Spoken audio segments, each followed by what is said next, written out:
AP, తెలంగాణలకు good news. Gas కష్టాలు ఇక నుంచి గట్టెక్కినట్లే.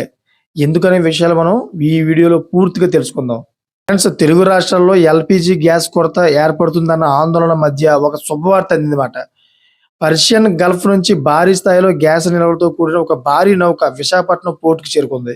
దీంతో ఆంధ్రప్రదేశ్, తెలంగాణ రాష్ట్రాల్లో గ్యాస్ సరఫరా మరింత పెరుగుతుంది. పర్షియన్ గల్ఫ్ నుంచి సుమారు 47,000 టన్నుల ఎల్‌పీజీ గ్యాస్‌ను మోసుకొచ్చిన పైన్ గ్యాస్ అనే భారీ నౌక నిజానికి ఒడిశాలోని ధమ్రా పోర్టుకు వెళ్లాల్సి ఉంది. అయితే ప్రస్తుతం తెలుగు రాష్ట్రాల్లో ఉన్న గ్యాస్ డిమాండ్ నిల్వల పరిస్థితిని సమీక్షించిన అధికారులు కీలక నిర్ణయం తీసుకున్నారు. గ్యాస్ కొరత రాకుండా ముందు జాగ్రత్తగా ఈ నౌకను ధమ్రా నుంచి విశాఖపట్నం పోర్టుకు మళ్లించారు. ఈ 47,000 టన్నుల గ్యాస్ నిల్వలు తెలుగు రాష్ట్రాల అవసరాలను తీర్చడంలో కీలక పాత్ర పోషించనున్నాయి. గత కొద్ది రోజులుగా విశాఖ పోర్టుకు గ్యాస్, ముడి చమురు దిగుమతులు నిరంతరాయంగా కొనసాగుతున్నాయి. కేవలం 5 రోజుల క్రితం కూడా ముడి చమురు, అదేవిధంగా ఎల్‌పీజీ నిల్వలతో కూడిన నౌకలు విశాఖ తీరానికి చేరుకున్నాయి. ఇప్పుడు మళ్ళీ పైన్ గ్యాస్ రాకతో నిల్వలు పుష్కలంగా అందుబాటులోకి వచ్చాయి.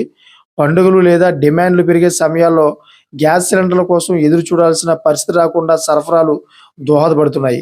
ముఖ్యంగా పారిశ్రామిక గృహ వినియోగానికి ఎటువంటి అంతరాయం లేకుండా గ్యాస్ పంపిణీ జరగడానికి ఈ భారీ దిగుమతి సహాయపడుతుందని అధికారులు భావిస్తూ ఉన్నారు.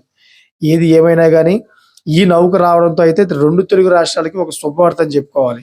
ఎందుకంటే గ్యాస్ రాదేమో, గ్యాస్ లేకపోతే ఎలా మేము అని చెప్పేసి సిటీలో ఉన్న వాళ్ళు చాలా తీవ్ర ఆందోళనకు గురవుతూ ఉన్నారు. అపార్ట్మెంట్లో గట్రా ఉన్నవాళ్ళు. ఎందుకంటే గ్యాస్ అయిపోతే దేని మీద వండుకోవాలని. చూసారు ఫ్రెండ్స్, లేటెస్ట్ ఇన్ఫర్మేషన్ కోసం నా ఛానల్ సబ్స్క్రైబ్ చేసుకోండి. Thanks for watching friends.